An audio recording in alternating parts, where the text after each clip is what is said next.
a center of excellence, a nurturing space for innovation, creativity, and academic freedom. This is the University of the Philippines, Los Baños. As a constituent university of the University of the Philippines system, UPLB is a leading national higher education and research institution in various niche areas.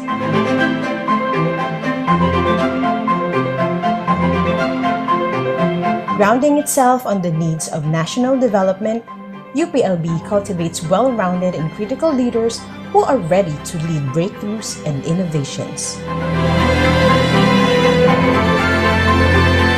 Through its industrial and academic partnerships, UPLB propagates its gains to advance inclusive development in various sectors.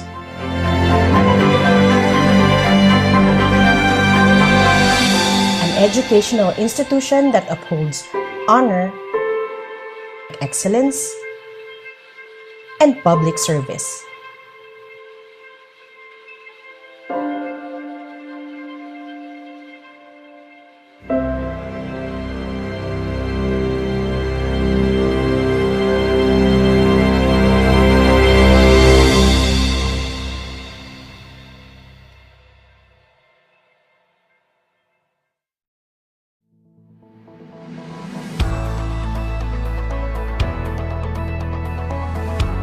A center of knowledge, innovation, history, culture, and biodiversity.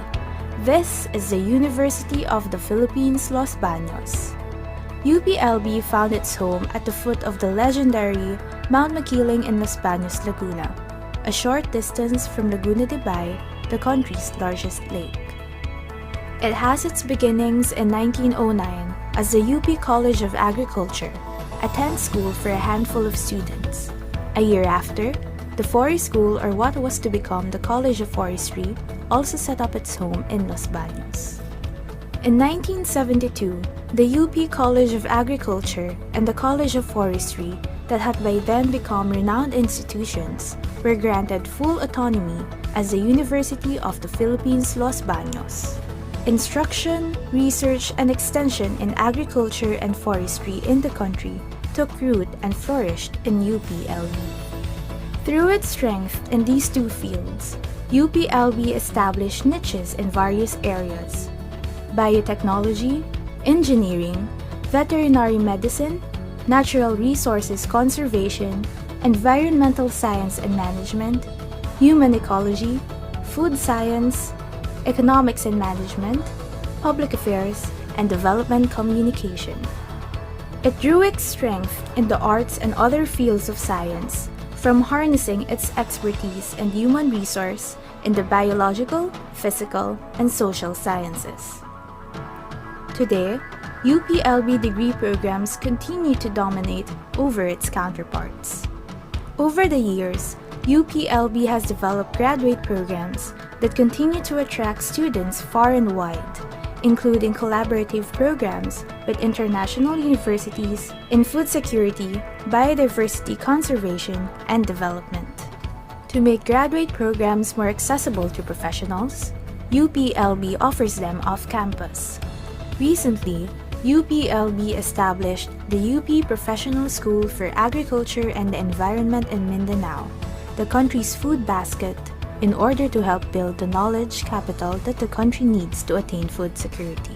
Instruction in UPLB is enhanced by a strong and vigorous engagement in research and public service that enables it to produce knowledge and generate technologies and innovations that promote sustainable living, making it a strong force in the war against hunger and poverty in the country. Extension and public service are the mechanisms by which UPLB brings this knowledge and technologies to the people, as well as for it to know what they need and to help shape policies in the country. UPLB's reputation as a graduate and research university was formed through the continuous aspiration for excellence and the mutual reinforcement between instruction, research, and public service and extension. It brings in partnerships with local and international universities and provides mobility to faculty members, researchers and scientists, and students, and enhances their competitiveness. Instruction, research, and extension and public service in UPLB reflect the dynamism, honor, and excellence that its forebears set as a standard for its leaders to aspire for. This and an enabling environment for creativity and innovation among its people make UPLB a globally competitive research and graduate university that contributes to national development.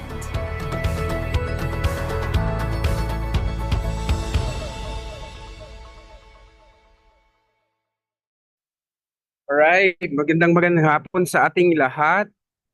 Hello, hello po. Am I audible? Kamusta po tayo dyan? Sige po, before we start, we will have our preliminaries, no?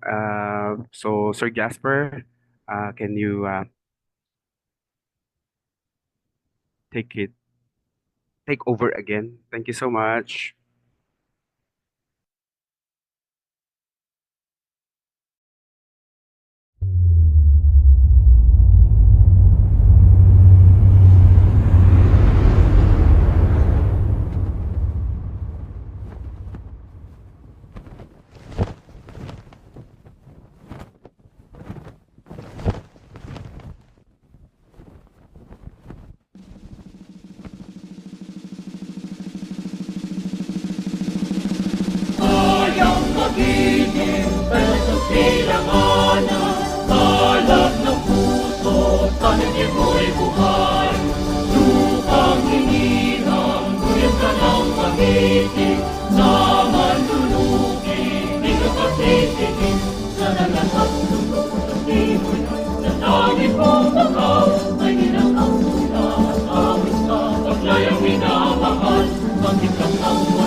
Alright, once again, magandang hapon po sa ating lahat. Naririnig ba ako?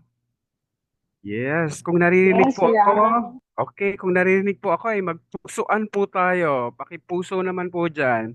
Pa-heart react po sa lahat ng participants. Yun, o, di ba? So, love in December, why not? So, again, we would like to welcome you to our last event for this semester before we end, no? This first semester of academic year 2024-2025 in SDS 101 or Introduction to Social Development by a webinar on social technology for social development.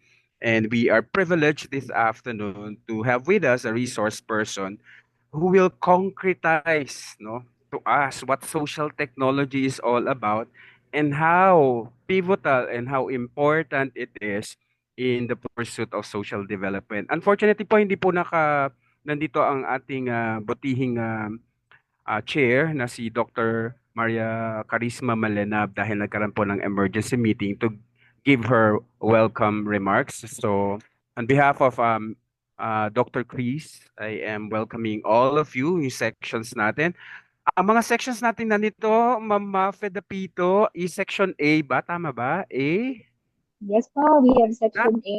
Alright. Section A, ano naman dyan? Applause, react. Section A, nasaan na po kayo? Section A. Kakagaling lang sir sa field trip sa hapon. Okay. Mga So anak na ako. oo, baka mga Section pagod B, pa meron sila. din sir sa B. Section Sa field B? trip sa hapon. Oo, Yes baka po. di-delay muna natin, no? Baka nagla-log in pa yung mga galing Bagak. Tama po ba, Ma'am Mafe? Yes Bagak. sir. Alright. So si Ma'am Mafe Dapito is also handling, no, the two sections of SDS 101 for this semester. Tapos yung section din ni Doc Dino Geges, section ano ma'am yan? T? Section T. Apo. Section T, andito na ba? Ayun, nag-heart and thumbs up na po yung mga section T. Galing na rin po naman yung mga yan sa Bukay, Bataan last weekend, no? Last Sunday, I think, no? And another very interesting interaction transpired, no? Through their kwentong buhay. So, ayan po. So, nalalapit na po ang ating pagtatapos at bilang ah, sa panghuling ating activity, ito nga po binibigay po namin sa inyo. Pang-apat na po itong ST4SD or Social Technology for Social Development. And we've been inviting resource persons for us to explain social technology, no, in their fields of in their workplace, no, and wherever they are engaged with, no. So using social technology as a tool, no, in uplifting and upholding social developments. So, yung section ko naman mo, ay baka po magtampo. Teka lang po. Section C muna pala. Section C, pa-heart-heart naman dyan. Section C. Ayan, no? Medyo pumapasok pa rin sila. Section E. Andito ba ang mga section E? Pa-thumbs up naman. Section E. Ayan. All right. And then we have section F. No, section F. Are you here? All right. So I can see some. All right. Hearts, thumbs up at lahat-lahat na. All right for this afternoon. Okay. So while we're still trying to wait for them, Ma'am Mafe, are we going to give the resource person now, or are we still Yes, going to sir. be? All right, sige. So may I call on Ma'am Mafe Dapito to introduce our resource person for this afternoon. Ma'am Mafe Dapito. Salamat po, sir. Sa ating lahat, i-introduce ko ng ating sir dahil ang internet ng UPL ay bago pa ako mawala. I will introduce this person for this term. So our research person is the National Project Manager of Artisanal Gold Castle based in the Philippines. For 6 years, he worked on promoting the governance extractive industry, particularly improving fiscal transparency. Prior to serve the country officer or Southeast Asia at the Extractive Increased Transparency Initiative or EITI Internal Secretariat, she was instrumental in establishing and institutionalizing the EITI process in the Philippines, the technical manager of the Philippines EITI National Secretariat.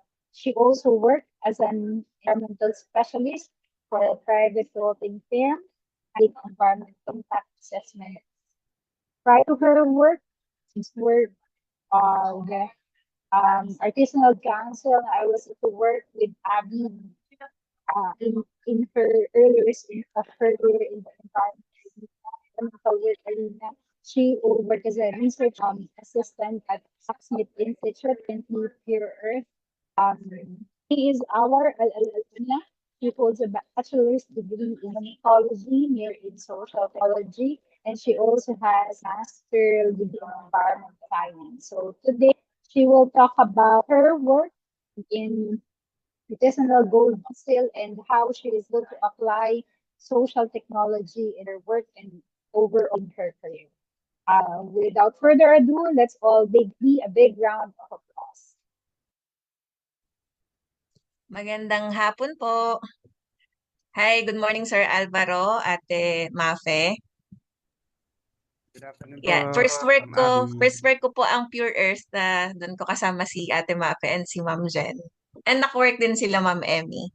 Sige po. Nakakatuwa ang makita na ang daming kumukuha ng SDS-10. Parang nung batch namin, siguro mas konti, parang 20 lang, 20 lang ata kami per section, sa ilang sections lang. So nakakatuwa lang na lumalaki na yung meron din interest and nakikita yung value ng human ecology as a course and as a discipline.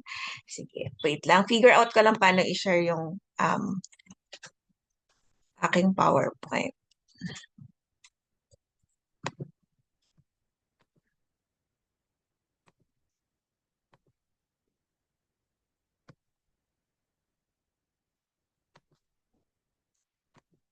Nakikita na po ba? Yes, Abby. Ayan, sige. So, to start, again, I'm Abby Ocate. Currently, I'm the National Project Manager of Artisanal Gold Council Philippines. So, specific dito sa hapon na to, sa presentation na to, I'll be sharing with you yung isa naming project, yung major project namin, which is Planet Gold Philippines. And later nga, I'll mention kung saan ko na-apply yung mga ST tools na natutunan ko from, of course, College of Human Ecology. So to start, Planet Gold is a global program. Part po siya ng isang bigger global initiative called Planet Gold. Itong gold actually stands for something. Madalas, pag bumababa kami sa community, tapos naririnig Planet Gold, iniisip, nagbebenta kami ng ginto. Or bumibili kami ng ginto, or mayaman kami sa ginto. But it actually stands for something. Gold stands for Global Opportunities for Long-Term Development in the ASGM sector. So naipilit po nila no sa global program na lagyan ng meaning yung gold sa Planet Gold. So the program aims to make a world of difference in small scale gold mining. Kaya po siya gold dahil ginto yung main commodity nung sector na tinutulungan. Mission is to make small scale gold mining safer, cleaner, and more profitable with a vision of a clean global supply of gold from small scale miners.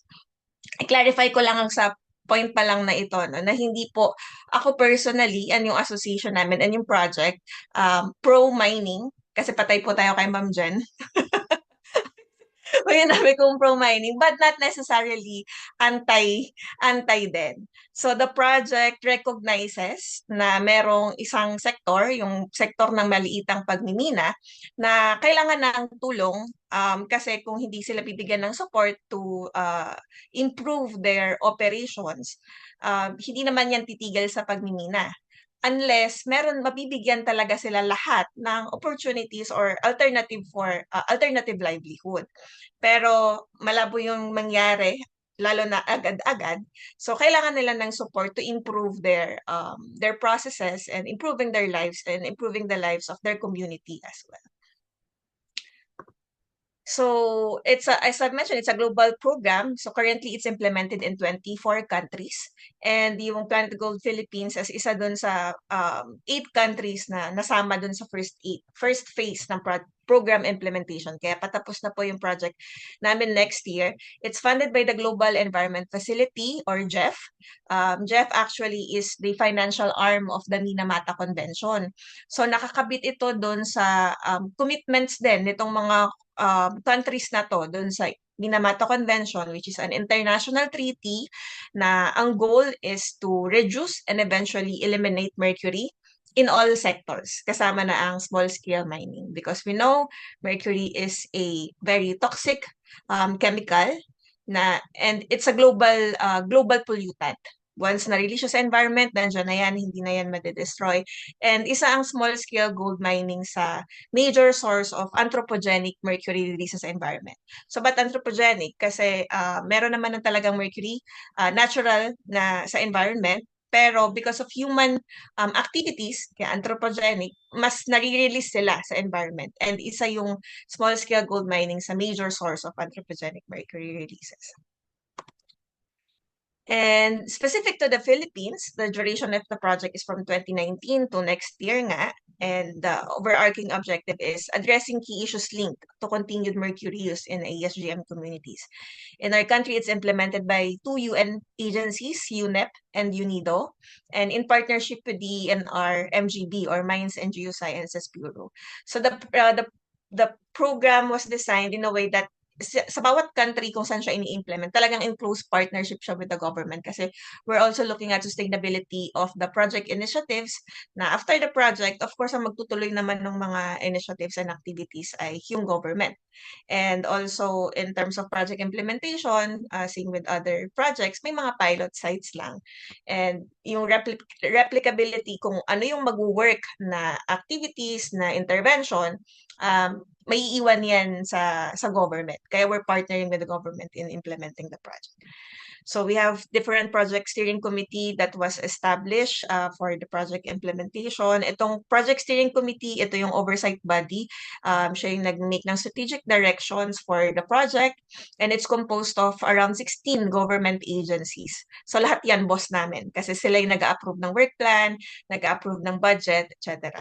And the project management unit is us, Artisanal Gold Council. So ito po yung team namin.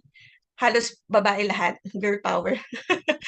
So AGC is actually an NGO. It's an international NGO based in Canada.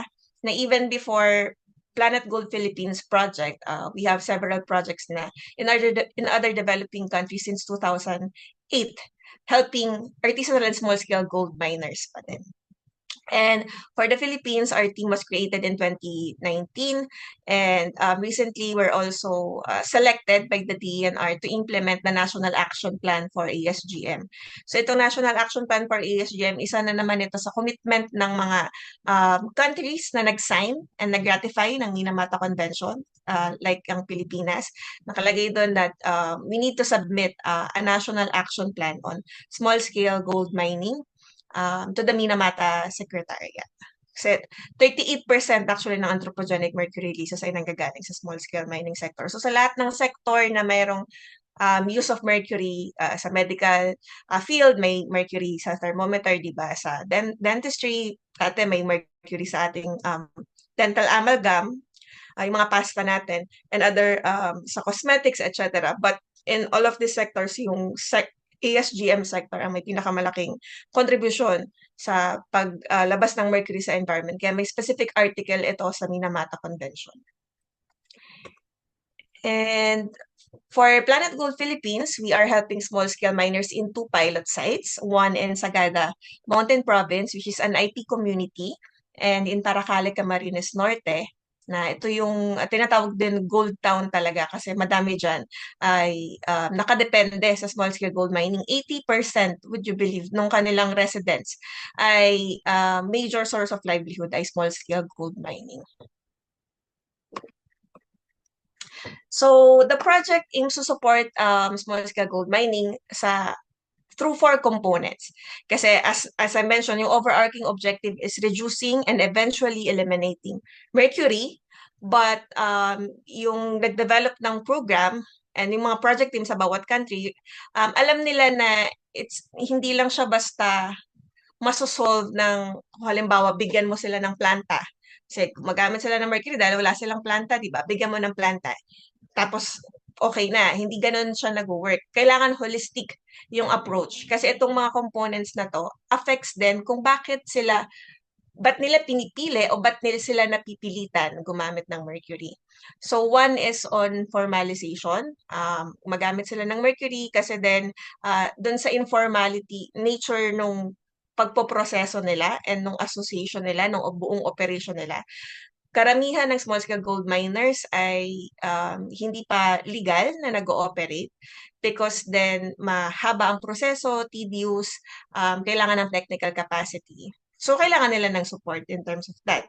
Kung hindi sila legal na nag-ooperate and kung papasala lang sila ipapasarado, lalo lang sila magtatago. Hindi naman titigil ang kanilang need for gold dahil yun ang kanilang pangtustos sa araw-araw nila na pangangailangan.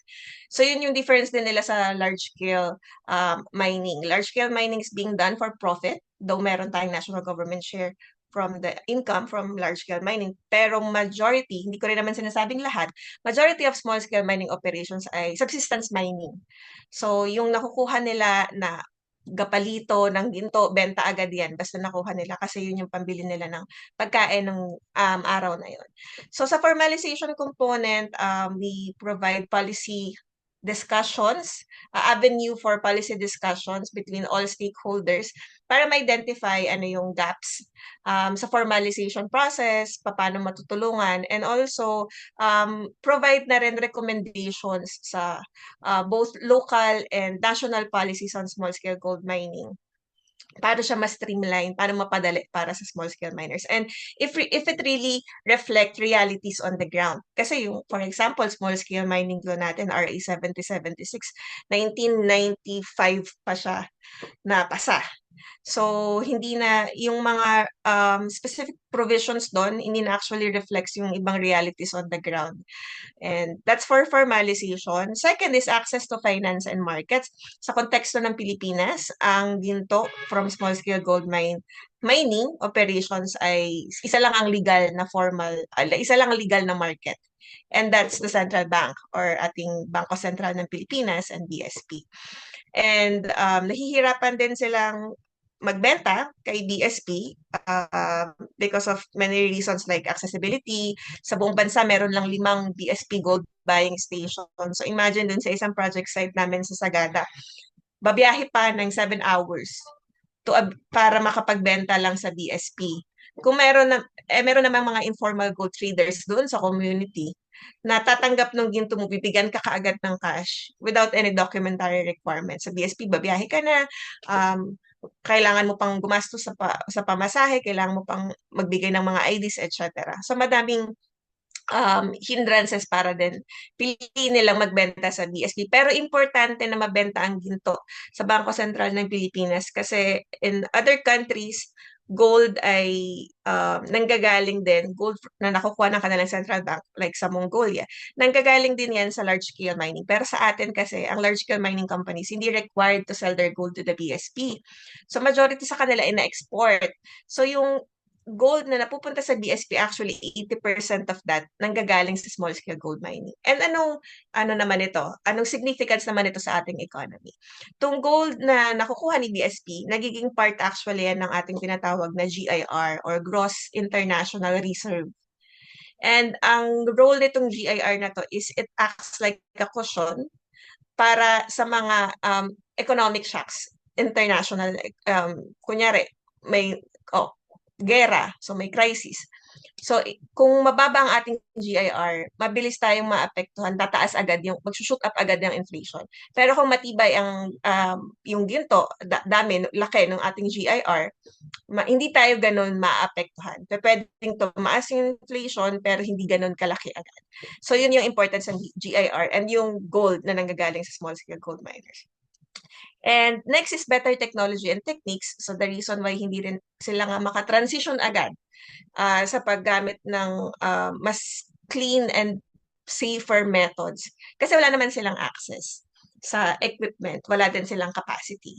Nakatali yun actually sa access to finance kasi yun yung source nila for capital na again nakatali sa formalization. Hindi sila makakapakuha ng mga loan or makakapag-apply sa mga banks kung hindi naman sila legal and wala silang legal document. So, isa siyang ano din talaga, kailangan ng holistic approach for addressing these issues sa mercury use sa small-scale gold mining. And last but not the least is communication and knowledge management. Kasama dito yung pag-change ng public perception about small-scale gold mining na hindi lang siya mababalitaan pag may aksidente, pag may namatay, pero maintindihan din gaano kalaki yung sector, gaano siya ka-important sa economy, and gaano kadaming tao yung nakadepende dito sa ESGM sector na to. Kasi doon mo makikita din yung need for helping this community and this sector. So, daanan ko lang mabilisan yung ibang activities per component. So as I mentioned, sa component 1 is on formalization. For under this component, we did assessment of legal framework and illicit financial flow sa Philippine ESGM sector para nga mas maintindihan ano yung current legal environment for the small-scale mining sector, ano yung gaps, saan yung bottleneck sa pag-apply for a small-scale mining contract, etc. And also, we conducted a series of policy workshops with the government agencies. Madaming government agencies na may mandato na related to small-scale mining, hindi lang DENR, MGB. Of course, DOLE, NCIP, dahil madami din sa small-scale mining community ay IP community, BSP dahil nga sa kanila nagbebenta ng ginto, DOH because of may issue of the mercury use and toxic sa health and sa environment, EMB, etc. So around 16 government agencies yan all in all. And also we conduct ESGM fora para siyang mga town hall sessions where we provide nga yung platform para makapag-diretso communicate ang miners, community members din, kasi of course maapektuhan ng kanilang community because of the mining activity, and also government officials, both sa provincial, regional, and national level, to discuss about the sector. And workshops for the Provincial City Mining Regulatory Board or PMRB. Ito actually yung body at the provincial level na may mandate to oversee small-scale mining operations. Isa multi-stakeholder body. So hindi lang din gobyerno ang nagde-decide dito. Meron po tayong PMRB na may nakaupo dyan ang representative ni Governor, representative ng MGB Regional Office, a representative of a small-scale mining sector, large-scale mining sector, and an environmental NGO. Yun po yung bumubuo dito sa PMRB. And under component 1 as well, we provide of course yung makuha nung aming partner small scale mining associations yung necessary permit for them to be able to legally operate. And kasama na sa formalization yung professionalization ng small scale miners, helping them comply with different local, national, and even international standards on safe mining practices like environmental safety, occupational health and safety standards, etc. And component 2 for access to finance, we have BSP. We're partnering with BSP in raising awareness on their gold buying program. Ano yung mga requirements, ano din yung benefits, ano yung incentives. Pag legal sila na nagmimina and nagbenta sila sa BSP, isa sa incentive ay wala ng tax. But maraming small-scale miners hindi yun alam. Kaya kahit malapit sila sa gold buying station ng BSP, magbebenta pa rin sila sa illegal traders. And also, we're supporting small-scale mining associations in their BSP registration as accredited gold buyer. Kasi may mga effort na din ngayon for BSP to expand, not by adding more gold buying stations, but accrediting gold traders para nga ma-reach nila itong mga small-scale miners. Kasi currently, ang estimate is that 40 out of the 81 provinces sa bansa natin may small-scale mining operations. Pero yun nga, lilima lang yung gold buying stations. And also, we're establishing linkages with formal institutions like Cebuana Lulier. Meron silang gold buying program din na ini-implement with BSP. And we partnered with them para ma-expand yung kanilang pilot sites and to include the pilot sites of the project, yung Sagada nga and Paracale. And yung partnership with Cebuana, including loan provisions for small-scale miners and including yung social protection for small-scale miners. Actually, I think isa ito dun sa pinakaunang programa na nagbibigay ng insurance para sa small-scale miners. Kasi even tayo, di ba, individually, kung kukuha tayo ng insurance, may proseso yan na i-check yung health condition, practices. Kasi kung risky, mas mataas or minsan hindi ka ma-approve. So same with small-scale mining community, lalo na yung miners na pumapasok ng tunnel, no, very risky yung operation. Kaya din, mahirap silang makakuha ng insurance. But sila yung mas talaga nangangailangan ng insurance para may protection din for their family. And under component 3 or better mining technology or practices, we installed mercury-free processing system, isa sa Sagada and Paracale. Sa Paracale ay ito yung complete circuit, merong gravity concentration sa unang phase and then afterwards is leaching. Kasi yung sa gravity concentration, it doesn't use any chemical, through gravity lang. Ang nasa-separate lang nun is yung tinatawag na free gold or yung gold na hindi chemically bonded sa ibang materials. And ito yung gold din na nare-recover through use of mercury dun sa amalgamation. Kasi dumidikit kay mercury yung gold, then lulutuin lang itong mercury and gold amalgam, hihiwalay na ulit si mercury and si gold. But majority of the gold na nasa ore ay yung tinatawag na water gold or yung chemically bonded sa materials, and mahihiwalay mo lang siya through chemical processes like leaching. And dito sa case ng pinatayo ng planta, ang isa talaga din sa tested na reagent for leaching is cyanide. So cyanide is still toxic But kung meron kang tamang facility, tamang equipment, and tamang training, you can use it safely compared to mercury. And ang in innovation dito sa pinatayo ng planta, unlike other cyanide leaching facility, gumagamit din siya ng amino acids, specifically glycine, which is non-toxic. Makikita actually ito sa ilang crops. And hindi rin siya mahal, very cheap. And ang ginagawa nitong pag-add ng glycine is it reduces the need for cyanide by 50%. So, safe mo na ngang magagamit sa cyanide because merong facility na proven and tested in partnership with MGB din. Mas konti pa yung kakailanganin mong cyanide kasi nga gumagamit ng amino acid. And for Sagada naman, we installed a centralized processing facility na gumagamit lang ng gravity concentration methods, walang leaching. Later, i-explain ko kung anong nangyari dyan. Papasok din yun sa ST tools eh. So, ayan, for component 3. And for component 4, communications and knowledge management, ilan ito sa mga materials na na-produce ng project, engaging the public, the media, stakeholders in the government, both from barangay, municipal level, provincial, regional, up to national level. And also sharing yung learnings and best practices na in-implement ng project to the international Planet Gold community. Kasi nga may 24 countries wherein we share yung learnings and best practices. So, we also engage ang youth. Actually, nung nagsimula ang project ay hindi kasama ang youth. Talagang community members, minors, and government officials lang. Pero dahil human ecology tayo, we understand yung power ng youth, and gano'n din sila ka-importante ma-engage, especially sa small scale mining communities. Ang mining ay part ng tradition and it's being passed on from generation to generation. So most likely itong mga bata nito, hindi man lahat, meron dyan mga papasok sa pagmimina paglaki nila. So magandang bata pa lang sila, they understand paano gagawin yung pagmimina ng maayos, responsable, ng ligtas sa kalikasan at sa kalusugan. At ano din yung dangers ng mercury para hindi na talaga nila yon gamitin. So, under component 4 as well, we have several awareness campaigns.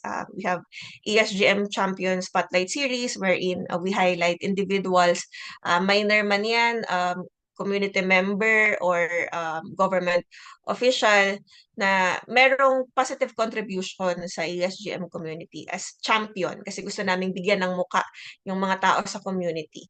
And yan, yung Youth for Responsible Gold Educational Roadshow, we have a Gold Talk radio program. Isa ito sa first radio program na nag-focusing on small-scale gold mining wherein every month, binibigyan kami ng airtime ng PIO ng Camarines Norte to explain about certain topics on ESGM. And we get guests then, speakers na would talk about these topics.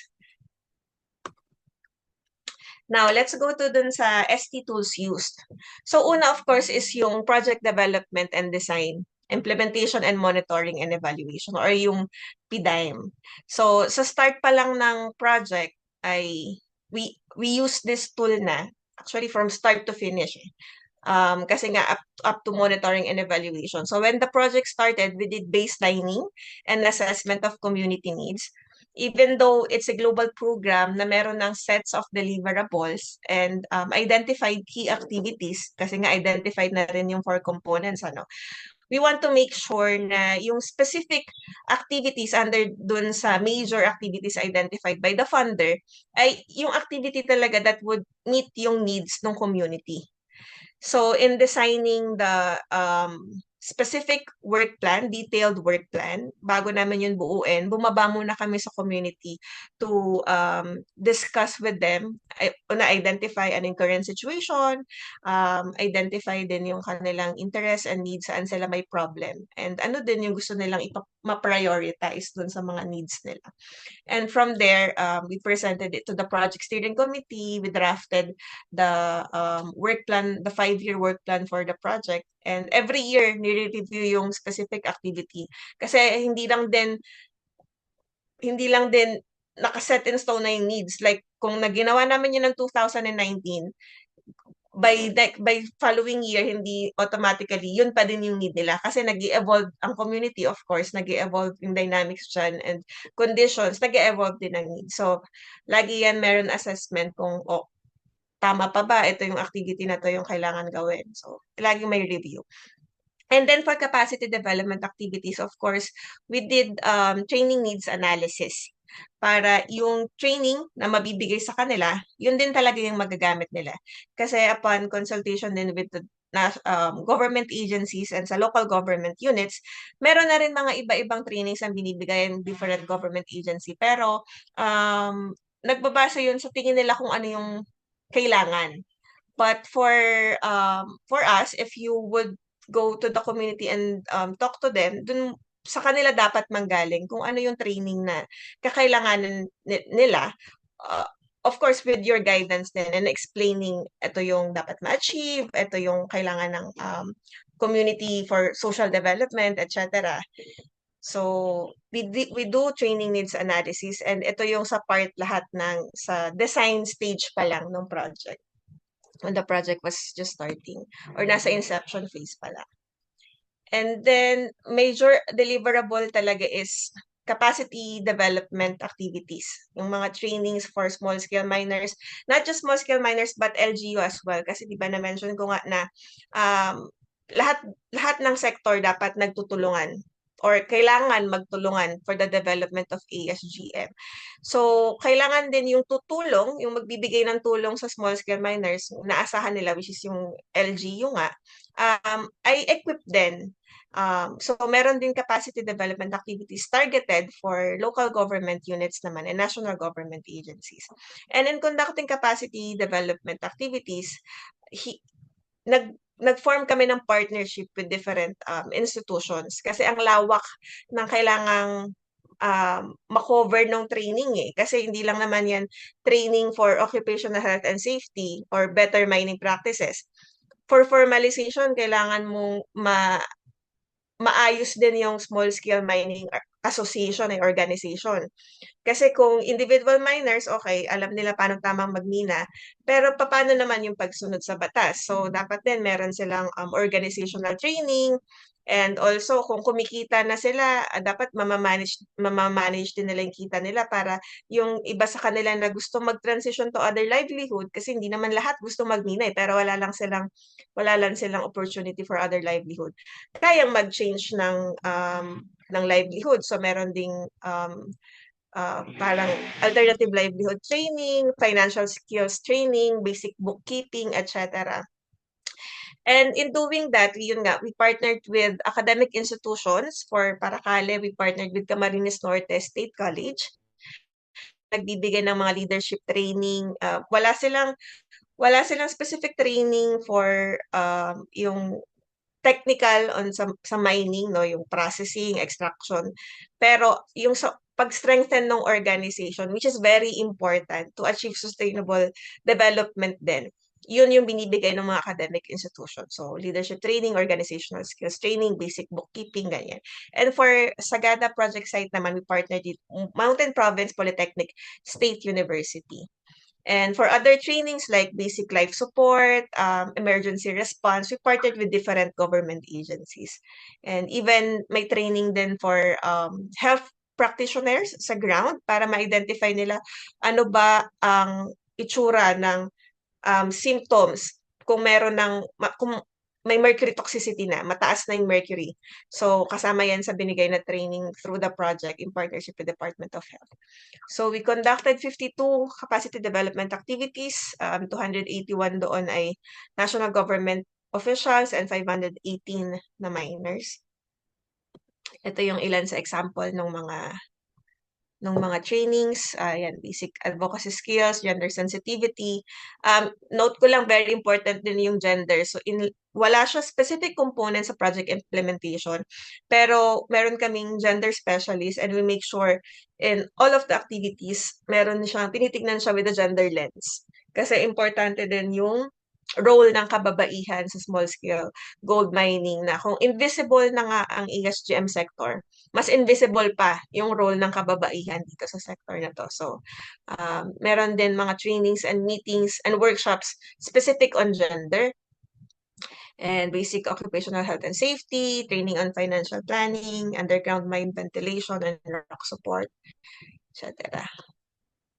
And then, last ST tools is yung community mobilization. So, I highlighted just 3, pero madami pa.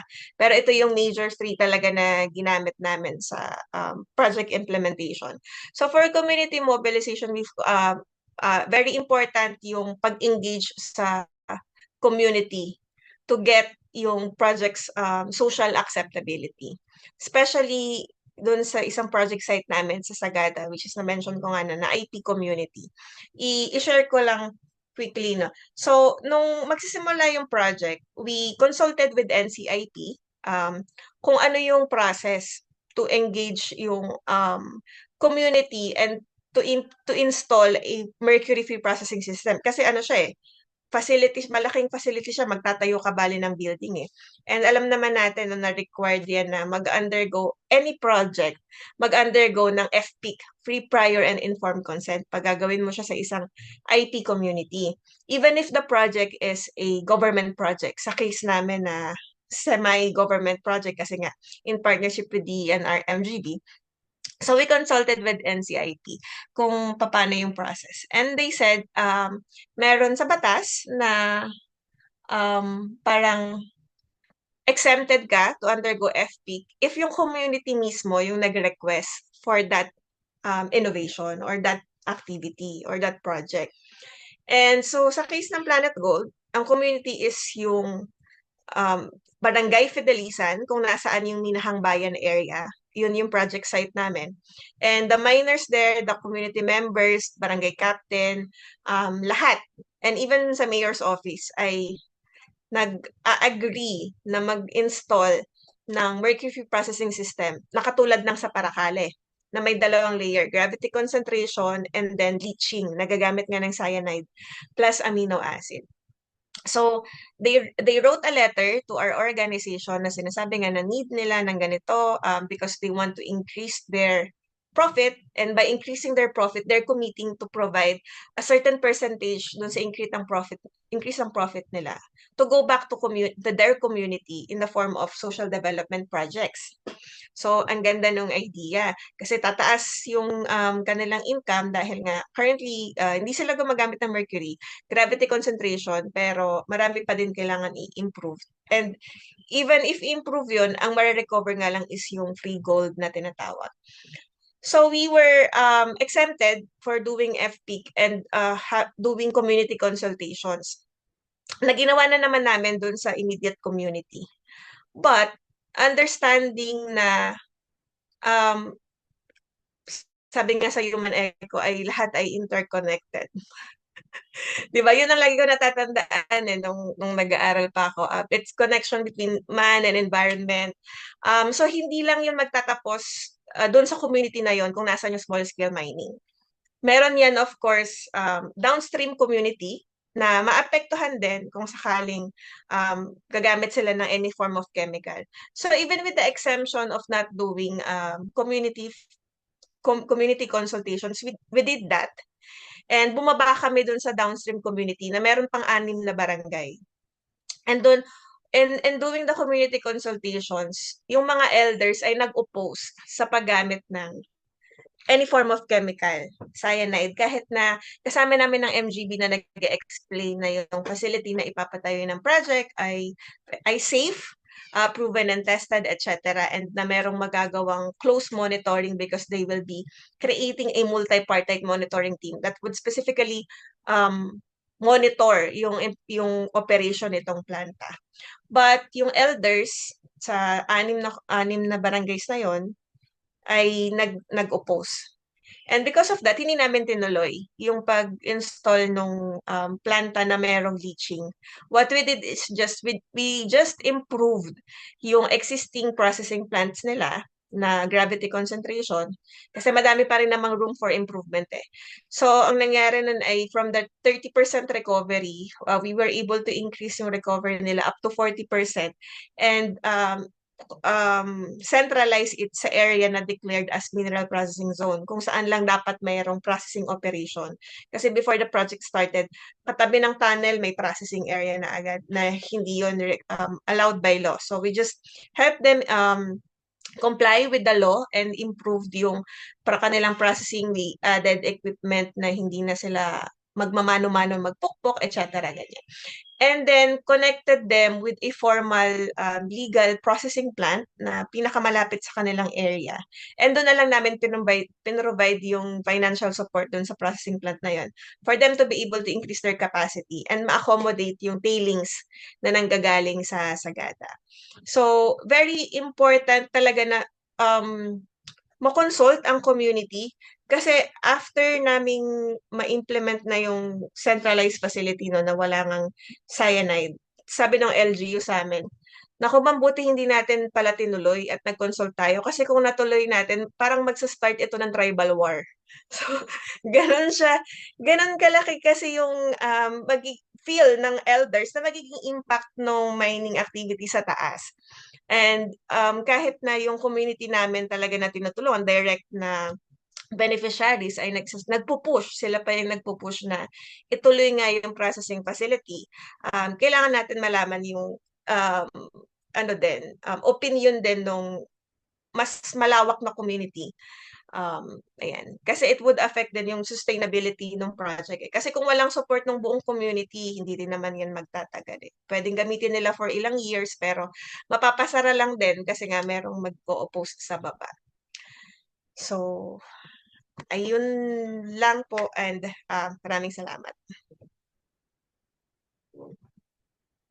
Alright, maraming salamat. Grabe po. Maraming salamat, Miss Abby, kasi sobrang swak yung mga sinabi nyo ngayon dun sa kanilang gagawin kasi they still have one big project po. We call it a stand-up project na yun pong lahat ng sinabi nyo ay makakatulong sa kanila. So we are going to open. Ma'am Abby, okay ka po ba for the question and answer portion?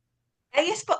Opo, kasi baka po may mga tanong po yung ating mga estudyante, lalong-lalo na po yung mga napakagandang mga sinabi. Ayoko na pong ulitin kasi baka ma-preempt yung mga tanong nila.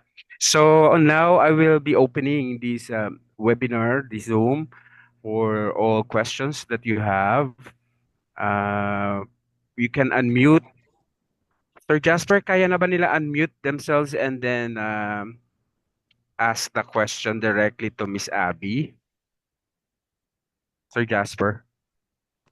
Ayan, meron, ma'am, meron na po si Denise Likhayan. Denise, from section T. Meron na po sa mga chat po, no? Kung nahihiya, pwede naman pong i-chat. So, good afternoon po, I'm Denise Likhayan, first year student, SDS 101T. Ang question nyo po ay regarding Planet Gold. Bakit po gold mining specifically ang napili ng focus po ng program, knowing that there are other minerals and metals po, Ma'am Abby? Hi, Janine. So, yung answer to that question is because yung gold mining ang gumagamit ng mercury. Because yung gusto nga nating i-address is connecting it doon sa commitment ng mga developing countries sa Minamata Convention on the reduce and eventually elimination of mercury doon sa sector ng small-scale gold mining. Sector ng small-scale mining, gold lang ang nare-recover through the use of mercury. And ano din naman, sa Pilipinas, ang majority of small-scale mining talaga ay gold mining. Dahil nga meron silang way to easily recover gold and that's through the use of mercury. Kasi basta meron silang bato and sa Paracale true ito na dahil nga it's a gold town, minsan daw yung bato sa ilalim ng bahay nila, kinukwento nung mayor and vice mayor, dati daw kukunin lang nila yun, pupukpukin nila, may ginto na. So, dagdagan mo lang yun ng water, gilingin or pukpukin ng pino and you'll form a slurry. And from that slurry, you add elemental mercury. Pag nahalo na siya, it will act like as a magnet and didikit na sa mercury yung ginto doon sa slurry. And magpo-form ka ng parang liquid um, solid na medyo malambot na substance called amalgam, and it's a combination of mercury and gold na. And pag nag-apply ka ng heat or sinunog mo, binlow torch or tinatawag na niluluto ng small scale miner, because of the heat, mag-evaporate si mercury, yung iba ay hihiwalay na magiging liquid, tapos hihiwalay na rin si ginto. Ganun siya kabilis ma-recover. And sa Pilipinas din, by law, 3 lang naman yung chemical na pwedeng legal na ma-extract through small-scale gold mining, and that's gold, silver, and chromite. Pero majority ng small-scale mining operations ay gold, and sa gold lang merong paggamit ng mercury. Maraming salamat, Denise. Does that answer your question? So marami pa namang minerals and metals pero specific na meron tayong commitment na to reduce mercury. Tama po ba? Yes po. So Yes. yun po yung ating ina-address doon. Another question po, no, coming from Alexa Hadrake, no, from SDS Section T pa rin po. My question is, ang question niya po is, what inspired you to pursue social technology as your major daw po? Ay, siya nga, mabalikan ko. Ano nga ba? Yan, sige Ma'am Abby, go ahead. Matagal-tagal na balikan yan. Sige po. What inspired me? Actually, nakakatawa ito. Nung una ko kinuha yung human ecology, ang bala ko nun mag-nursing. Pero gusto ko sa UPLB. Tapos akala ko yung human ecology ay may kinalaman sa nursing. Though it's pre-med and pre-law. So na-realize ko nung first sem na hindi pala. Bala ko sana na mag-shift ng BS Bio. Pero after several classes, ayan, ang naging prof ko si Ma'am Jen, si Ma'am Carla, na-appreciate ko yung pagiging holistic nung approach ng human ecology and nung ST, nung ST development. Kaya nagpatuloy na lang ako sa human eco. And very helpful siya sa lahat ng naging work ko. Even before this Planet Gold project, yun nga, sa Pure Earth pa lang, nung kasama ko si Ate Mafe, and una kong boss si Ma'am Jen, una naming boss si Ma'am Jen, ma-apply mo na talaga yung mga ST tools. And hindi lang din sa work sa NGO. Even when I worked with the government, I work nga sa Department of Finance for the Philippine Extractive Industry Transparency Initiative. Nagkakataon lang na puro mining yung napupuntahan ko na sector, pero hindi ko din alam kung bakit. Pero for the Extractive Industry Transparency Initiative or EITI, on fiscal transparency naman yon sa mining. So kung titingnan mo, no, parang ang layo ko sa community. Kasi nasa policy level ako, nasa may Department of Finance ako eh. Tapos ang tinitingnan namin, taxes na binabayaran ng companies. What we do is we check if yung sinabi nilang binayad nila sa government, yun talaga yung sinasabi ng government na natanggap nila. Pero yun lang yung start. But eventually, mag-expand din yun. Ibabalik ka din dun sa community. Kasi after the first year of implementation ng EITI, ang tinignan naman na ngayon is kung paano nagagamit yung income naman ng LGU from the mining operations. Kung bumabalik ba sa community, and if it really fund projects towards sustainable development. Kasi yun naman yung goal nun eh. Meron tinatawag na SDMP, Social Development Management Program. That's 1.5% of operating cost ng lahat ng large-scale mining operations. Mapupunta yun dapat sa LGU. Actually, not in a form of money, but in form of projects na.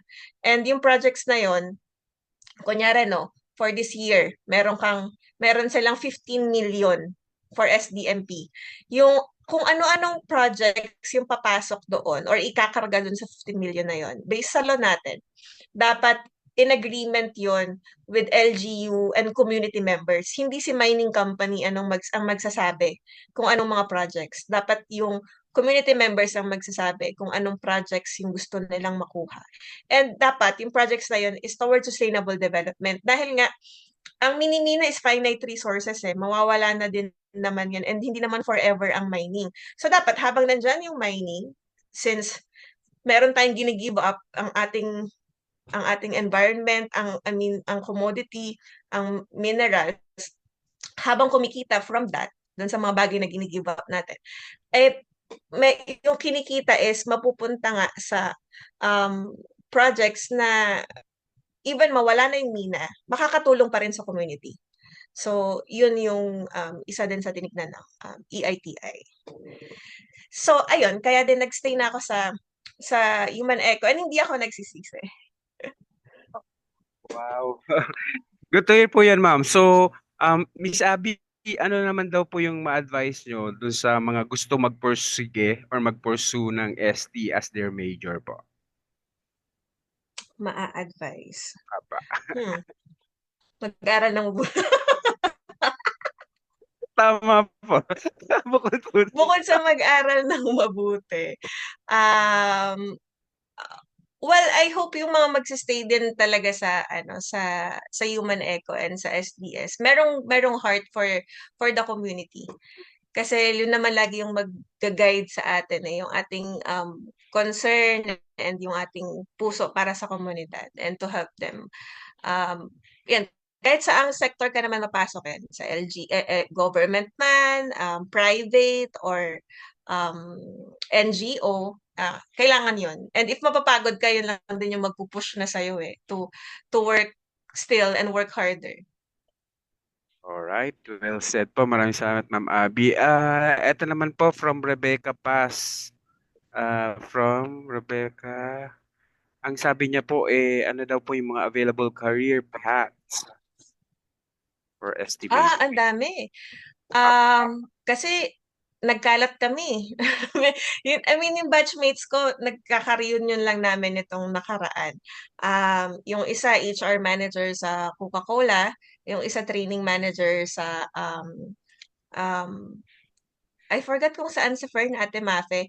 Ano siya lagi din yung nagtotalk dito But, sa isang call center company na international din yung company, and they are helping YouTube. Training manager siya doon. So pwede ka sa HR, pwede ka project manager like me. And then yung iba kong batchmates ay lawyer na. Si Attorney Joe ay nasa kilala ni Ate Mafe yun, ay nasa Ernst and Young. And tax lawyer siya doon, and meron din mga doctors na. So, meron ding M&E, yung monitoring and evaluation specialist namin ngayon, actually graduate ng Human Eco. Si Miss Mildred Arucan. Ayan. So, madaming talaga, field. Right, maraming Depende rin salamat. yun kung saan yung gusto mo din maging practice pero malawak talaga. Kasi madaming skills na madedevelop sa Human Eco. Alright. Ito naman po ay galing kay Yada Reese Tandang ng SDS 101, Section T pa rin po. My question po is, paano paraan po kaya makakatulong ang youth sa pagpapaalam ng problemang ito? Lalo na well-known issue po kasi ang kaisipang anti-mining po. So, yun po yung So, sinabi nyo naman kanina na hindi kayo pro, hindi rin kayo anti, but Yes, yun yes. nga, nagkataon na ito kasi, may problema O tayo. kasi parang lang po yan Noong 2011, for example, yung BSP, actually hindi pala BSP, BIR, nagpasa sila ng tax. Kasi before 2011, walang tax sa pagbili ng ginto sa small scale mining. Naglagay sila ng tax. I'm not sure kung ilang percent, parang 5 tapos 2% excise tax, so parang 7 in total. And from 2011 to 2019, as in bumaba by 90+% yung pagbenta ng ginto sa BSP. Pero it doesn't mean na nawala ang mga small scale miners or nawala ang ginto na nakukuha nila or bumaba. Ang nangyari lang is hindi sila sa BSP nagbenta. Nagtago sila. Ganun lang din sa kung ipapasara natin bigla yung mga basta gumagamit ng mercury or hindi legal, wala pang permit, wala pang contract. Kasi madami naman sa kanila currently nagsisik ng help para ma-legalize Pero ang tagal ng process kasi very tedious yung process ng government and hindi nga siya streamlined. Yun din yung aim namin na i-improve. So, malalo lang silang magtatago. And pag nagtago sila, mas mahihirapan tayo to reach out to them, to help them improve nga their operation. And mas mawawalan sila ng tulong o information kung paano nga ba nila mai-improve yung kanilang operation. And sa side din ng government, mas mawawalan tayo ng data. And ngayon nga kulang na ang data. Gaano ba kadami ang small scale miners? Yung figure na ginagamit namin, ang estimate is 500,000 small scale miners supporting 2 million Filipinos. That's data pa yun ng 2011 yata or 2012. Ganun kaluma and rough estimate lang kasi nga because of the informality of the sector, wala ding data ang government. And kung wala din tayong data, mas mahihirapan tayong magkaroon ng informed decision on how to help the mining sector. Maraming salamat, ma'am. Kaya nga, left behind na sila, tas yun nga, lalo pa na left behind. Pero yung pong ano niya din is how daw po yung youth, yung mga kabataan, para mas maintindihan itong ganitong sitwasyon po. Yung youth, we're engaging the youth doon sa dalawang small scale mining community nga namin. Meron kaming tig-dalawang schools na kung saan kami nag-conduct ng educational roadshow. And yung schools na yon, sila yung majority ng students nila ay anak, kapatid, kamag-anak ng isang small scale miner. So, sila yung in-engage namin kasi nga mataas yung probability na papasok din sila sa sector after that. And yung nakita namin na immediate na result nun, yung mga bata actually, kinakausap yung magulang nila na, uy, masama palang gumamit ng mercury. And iba yung impact din pag nanggagaling yun sa kamag-anak mo or sa anak mo, for example, and sabihin nila na delikado yan sa health, baka mapano po tayo, mapano ka papa, mapano ako. Meron din yung mabigat din yung effect nun doon sa minero. So it would help din pa para mas mapush sila na umiwas na sa paggamit nitong heavy metal na to. Maraming salamat, ma'am, kasi parang protective factor din natin yan para sila nga yung next generation, no? Next in line na sa small scale mining pa rin. So at least awareness sila about the issues. And meron na po galing kay J. Lu. Sabi niya, ma'am, thank you for the insights regarding Planet Gold. It's such an intriguing topic. One I can imagine myself diving into, especially since I'd love to explore gold. Yeah. May I ask, what are some things I should prepare for if I plan to pursue the same field in the future? Does majoring in social technology help in entering this field, or can one pursue a different major and still find opportunities here? How challenging is it to maintain this kind of job, and are you personally enjoying what you do right now? Doon muna tayo sa personally enjoying. Yes, I very much enjoy the work. Umalis ako sa government actually because nga, yung sa work ko nun sa EITI, para bang, hindi ko sure kung I'm making an impact. May ganun akong kadramahan noon. Parang hindi ko sure kung I'm making an impact kasi walang muka yung beneficiary. Walang muka yung community na natutulungan. That's why I applied for this project. And nung nagsimula ito, kasi I just saw a posting, a Regional Gold Council, and hindi siya kilala. Wala naman kasi siya sa Pilipinas. And hindi ko alam kung gaano kalaki yung project pala na they will be implementing. So I applied. And I actually applied as a field coordinator. But they gave me the national project manager position. So I think malaking bagay din yung kung paano nakatulong yung SP doon. I think kung paano ako sumagot ng interview kasi lagi kong binabalik sa community. And yun naman yung beneficiary ng project Hindi naman UN agencies, hindi naman UNIDO, UNEP, MGB. Ang gusto mong matulungan is yung community and yung community members yung magsasabi kung successful yung project or hindi, kung happy sila. And if they feel na nakatulong yung project. So, I think isa yun sa naging factor why I got kung bakit ito yung binigay na posisyon kasi may holistic view ako of the project kung ano yung gustong ma-achieve and ano dapat yung yung end goal.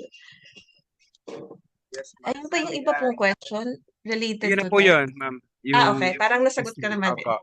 Yung wide perspective and I think yung lalim din mas abi, no? Yung lalim kasi ng pagiging ST major nakababad kasi 'di ba po sa Yes. yeah. Oo, kasi babad na babad talaga kami sa community nung lalo na nung mga third and fourth year nung dun sa course. Babad ka na talaga sa community. And ang ganda din nung naging um ano ko, I think nagsimula yun nung dun sa experience ko din with sa practicum. Kasi ang practicum ko nun ay sa Kapit Bisig pala sa Ilog Pasig Project ng ABS-CBN. So doon community organizing work na agad eh. And understanding na din ng development work. Sige, ma'am. Miss Abby. Ito pa po, ma'am. Kay Reina naman po, Marie. Sabi niya, good afternoon po. I'm Reina from SDS 101 Section T. Since I like reading po and I really like yung idea ng knowledge products like EIC materials po, may I know po if saan po nakikita yung mga materials po like yung children's book that you produce and saan po mapapanood yung mga videos and films that you produce. Do you think po effective po itong mga materials na ito? Yes. Makikita niyo siya sa Planet Gold website. Wait lang, hanapin ko. Isa-search, ilagay ko dito yung website. Tapos makikita nyo rin siya sa Planet Gold Philippines na Facebook page, pati yung mga videos. So, kung effective ba siya or hindi, we think effective kasi lumalaki na ngayon yung network ng Planet Gold project, hindi lang dun sa 2 project sites, pero ilang beses na rin kami ngayon na i-invite to speak ng live sa TV program, PTV4, sa mga podcast ng different media channels, media personalities, ayan. And recently, nagkaroon ng documentary si Gretchen Ho doon sa isang project site namin, yung One News TV sa Paracale. So, kinover din ng small-scale gold mining. And also, we hosted recently a solutions journalism workshop wherein we open yung application for all journalists, international journalists, national journalists, and merong 200 plus na nag-apply. Pero from the 200, 6 lang talaga yung slots. And itong 6 na to ay from journalists from Mongolia, Switzerland, Ghana, ano pa nga ba? India, etc. Ayan. Ay, may isa sa Pilipinas. So, yung solutions journalism, ang goal niya is to yung way ng pagbabalita ay looking to more on or focusing more on doon sa ano yung innovations, ano yung projects, ano yung development na ginagawa to address the issue, not ano yung issue. So, para hindi siya laging negative, makita din, ma-report on a positive note, ano yung efforts to help, and ano pa yung pwedeng gawin. Hindi lang kung ano yung problema. And yun talaga din may international ngayon na move towards solutions journalism kasi may mga studies na pag puro negative din yung nakikita natin, hindi natin din siya tinatapos or hindi siya interesting for us. Yes, ma'am, yan din po yung aming ine-emphasize sa SDS 101, yung appreciative inquiry. Kasi nga Mhm. po, minsan nalulunod talaga tayo ng mga weaknesses and threats. Yes, So, hindi opo. makita yung way forward natin, po, Mm-mm. in a more promising and more Mm.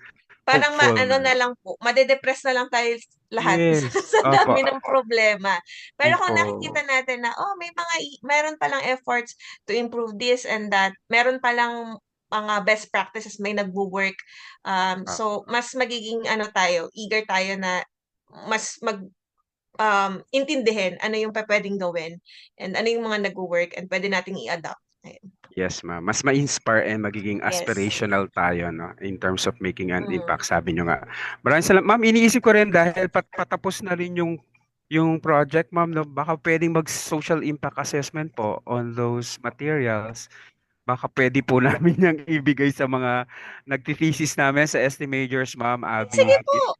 If you want to just ano no, yung possibility of doing that, we might ano ma'am, suggest doon sa mga thesis topics po if Sige ever. po, let's Wow. explore kasi meron po kaming inatenan na conference and meeting din with the OST, I think yun. Tapos nabanggit po nila yun na baka nga they're suggesting na magkaroon po ng social impact assessment. All right. Sige ma'am, maraming salamat ma'am. Kasi one of our thesis majors po ma'am ngayon ay will be doing a social impact assessment po with the IT community. Okay, sir. Sige Opo. po. Mm-mm. Sige ma'am. And Kaya, actually, open po ang organization namin for for internship kung meron yes. Okay. interested. Meron kami currently na comms communications na intern from University of Caloocan. And napuntahan niya na yung dalawang project sites namin sa Sagada and Paracale. And he's helping doon sa social media plan implementation. Wow. Ma'am, pwede rin kaya ang faculty members doon mag-intern. Joke lang po. Very interesting po kasi. Opo. Ma'am, tanong pa Pero baka po tayo. may mga points of collaboration, sir, Sige pwede po po. natin tignan. Yes, Nabanggit ko ma'am. po kay Ate Mafe din, we're thinking po of having like parang film showing for um, kung ano mang class po yung available. Kasi meron po kami mga documentary videos na pinroduce um, on small-scale gold mining, tackling different topics on role of women, formalization, use of mercury, etc. Para lang din po mas lumawak din po ang pag-intindi sa ESGM sector, makita din po ano po yung mga ginagawa din ng government and ng mga NGOs to help the development of the sector. Alright. Maraming salamat, ma'am. At madaming collabs yan, ma'am. Ito naman po ay kay Adrian. Sabi niya, good day po. Question lang po, did the organization experience any difficulties or challenges prior to or during the implementation of the intervention programs? And if so, paano po ba na-address yung ganong mga difficulties? Difficulties prior to implementing the project, definitely meron. Kasi itong project supposedly magsa-start siya ng 2018. Tapos nung na-finalize na yung project document and nabuo na yung team namin nung 2019, hindi pa kami makapag-implement because kailangan pa pala ng special presidential authority. So sa lahat ng mga internationally funded project, regardless of kung gaano kalaki yung amount, kailangan siya ng, kumbaga, approval ng president. So, merong special presidential authority na inabot siya ng 7 months bago mapirmahan. Ganon katagal. So, we had to be creative kasi dahil walang special presidential authority, we can't implement anything, any activity. So, we had to be creative in justifying activities that can be considered as pre-implementation. Doon namin siya pinackage. So yung baselining that I've mentioned kanina, we did contextual study doon sa dalawang sites and also site assessment activities kasi hindi naman agad nung nag-start yung project, identified na si Sagada and Paracali eh. We did site assessment sa 5 mining sites, small scale mining community. Pero itong 5 na to nanggaling din sa MGB as our partner kung ano-ano. So, we did site assessment sa Buenavista, Quezon, Rosario, Agusan del Sur, and Itogon, Benguet, aside pa dun sa dalawang project site.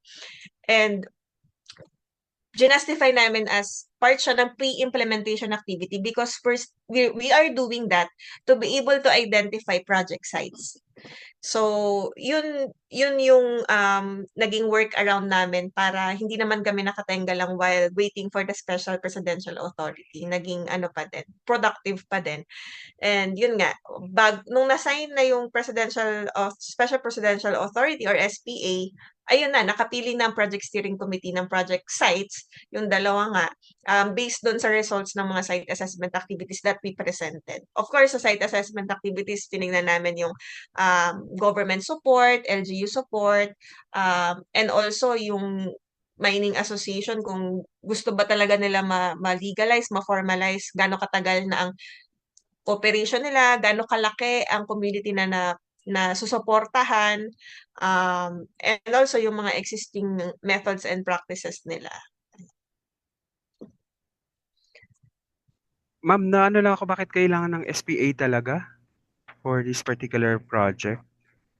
Kasi po, ano siya, international ay funds na nanggagaling from international organizations na binibigay kumbaga kay government. Hindi pumapasok kay government yung pera, kasi nga ini-implement siya ng isang NGO, nung organization namin, Artisanal Code Council. Pero kumbaga yung budget is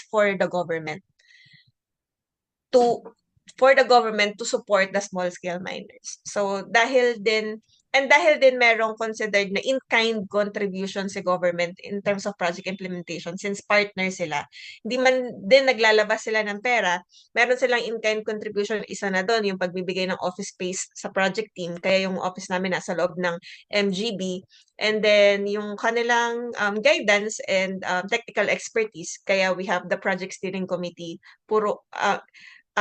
Pinakamababa pong nakaupo doon ay director level, pero mga ASIC-USIC po yung nakaupo doon na nagde-decide about the project. And part po din yun yung kanilang in-kind contribution, yung kanilang time and expertise being provided to the project. So, kailangan po ng SPA. Wow, okay ma'am. Ma'am Abby, na-amaze lang ako kasi all throughout nung pagkwento mo, no ma'am, lumalabas na hindi talaga siya top-down approach yung nangyari sa project. Although, yun nga sabi mo, may goal na tayo.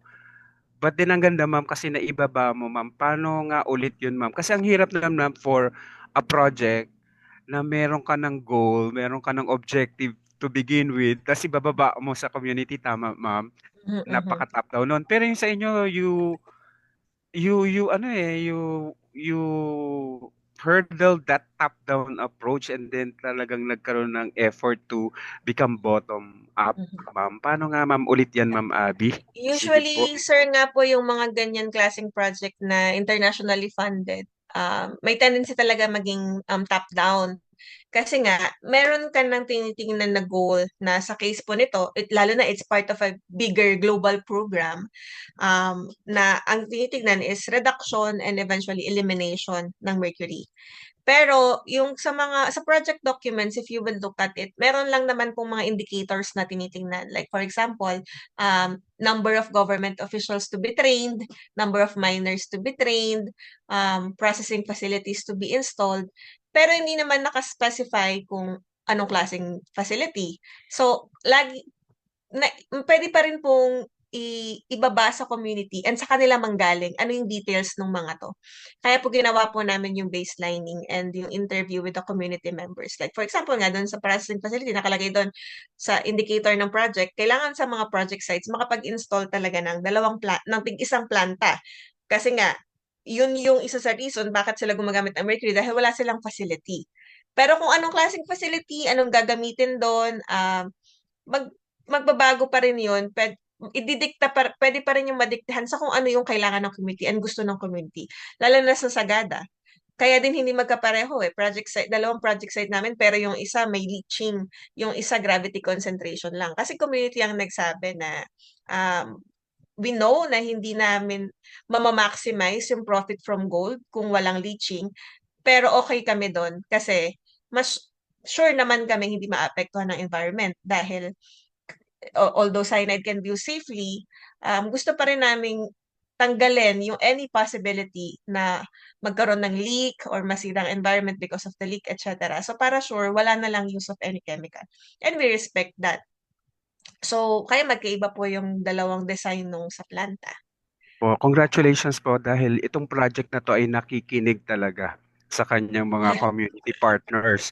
Kasi nga po, yan nga po kasi 'di ba nga po, meron na tayo minsan na ito na lang gagawin nyo, pero nakakatuwa po kasi bukas yung project to Mhm. listen to all the stakeholders para po hindi ma-compromise yung Mhm. mga deliverables natin. Congratulations po dyan. Ano? Thank you po. Tapos, ang dami po nilang tanong. Sobrang Saan po ba interested po. nakikita? Opo, Nakikita ko. kasi sent directly to me, ma'am, para lang Okay, okay po, ma-answer okay ko po. agad. Sabi po, ma'am, para rin exciting yung mga tanong. Sabi ni Faith, ma'am, sa 101 section T rin po, ano po yung naging effect or benefit daw po ng pag-exempt ng mga small scale gold miners sa pagbabayad ng tax? Ano po yung mga Ah, naging immediate apa effects no nung na-exempt sila? ang ang benefit nun is nagbenta lang sila kay BSP kasi nung may tax hindi talaga sila nagbebenta. So bumaba talaga ng 98% I think yung pagbenta nun kay BSP ng gold. So bumaba din yung gold sa ating gross international reserve. So by exempting them, nabigyan sila ng incentive to sell to the BSP. And kung doon sa mga mag-iisip na, paano naman yung balik nila sa community, um, yun na yung role ni PMRB na kung paano i-implement yung pagbabayad naman ng other form of fees ng operations sa LG, diretso sa LGU. And yun nga, yung halimbawa sa planta na pinatay namin sa Paracale, they agreed and they are signing a MOA na 1.5% ng increase ng income nila because of the facility that was given, ibibigay nila yon to the community through social development projects. And same kung paano nag-work yung SDMP ng large scale, ang naging agreement namin is itong mga social development projects kung saan gagamitin yung 1.5%, dapat ang nag-identify ay community members na may na overseen ng process by LGU kung paano nila pinili. So hindi lang yung Small Scale Mining Association magsabi o magbibigay kami ng scholarship or hindi lang isang community member pero yung may proseso dapat and i-oversee yun ng LGU yung proseso ng pag-identify. Po. Sana lang din po na monitor na talagang bumabalik. Ano po?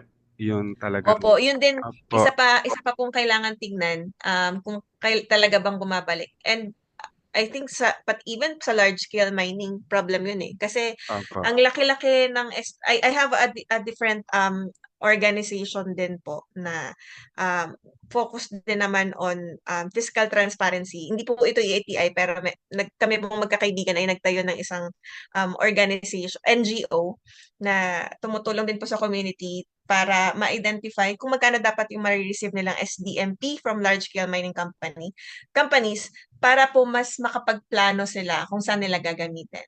Pero nagiging problem po nun dahil nga din community yung namimili. Minsan po yung community mismo din nagsasabi na, ay, gamitin natin sa fiesta. O magpaliga tayo or mag, maggawa pa tayo mga waiting shed. So, doon po papasok ang capacity development naman for the community members para yung thinking nila mas lumawak.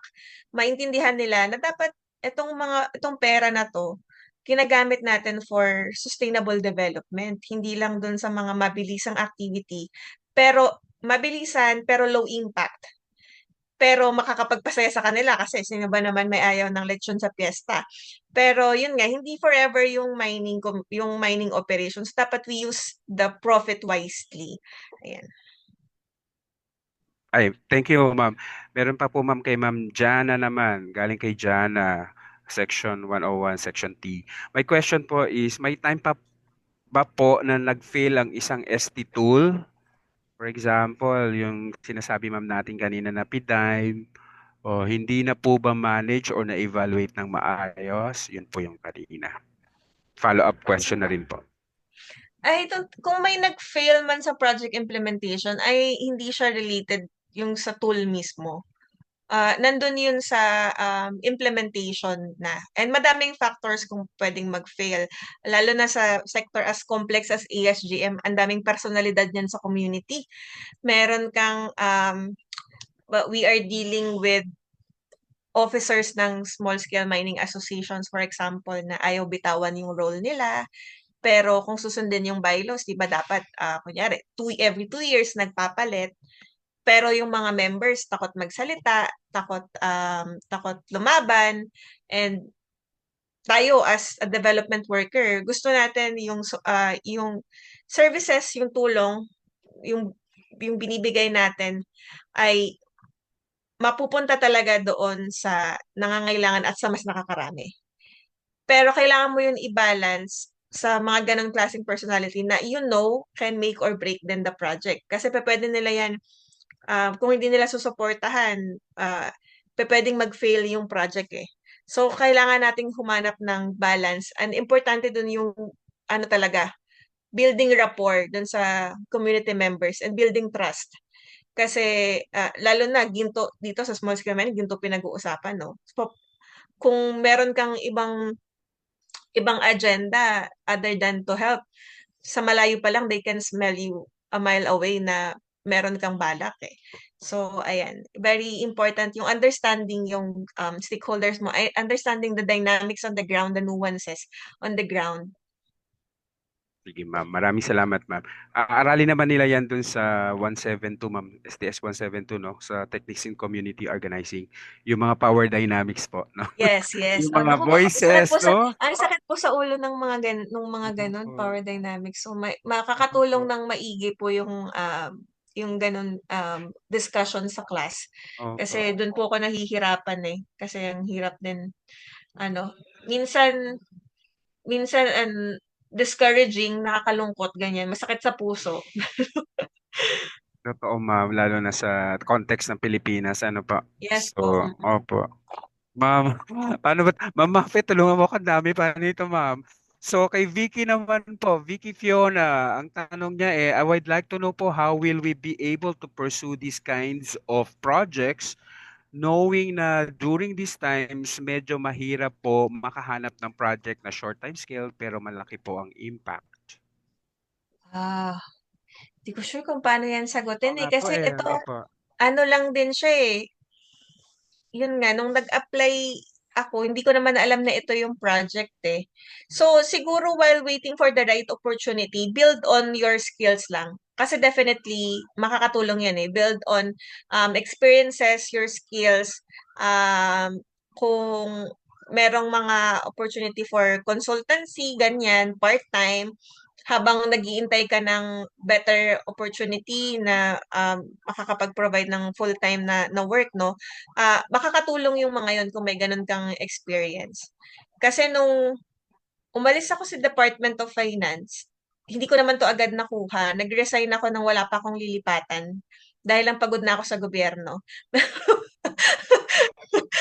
Pero wala ko agad nakuha naman na part-time, ay na full-time. So, nag-pick ako na ng mga part-time na work. Sa government pa din, part-time with USAID projects, ganyan, with DBM.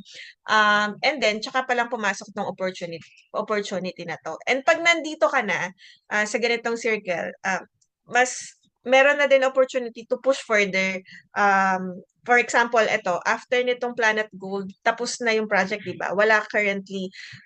So nagsulat kami ng proposal and tinignan paano pa ba magpapatuloy ang support sa sector kasi hindi naman din kaya agad ng government. For example, sa MGB, yung small scale mining division nila, 4 lang po yung tao nila. 4 lang po yung kausap namin.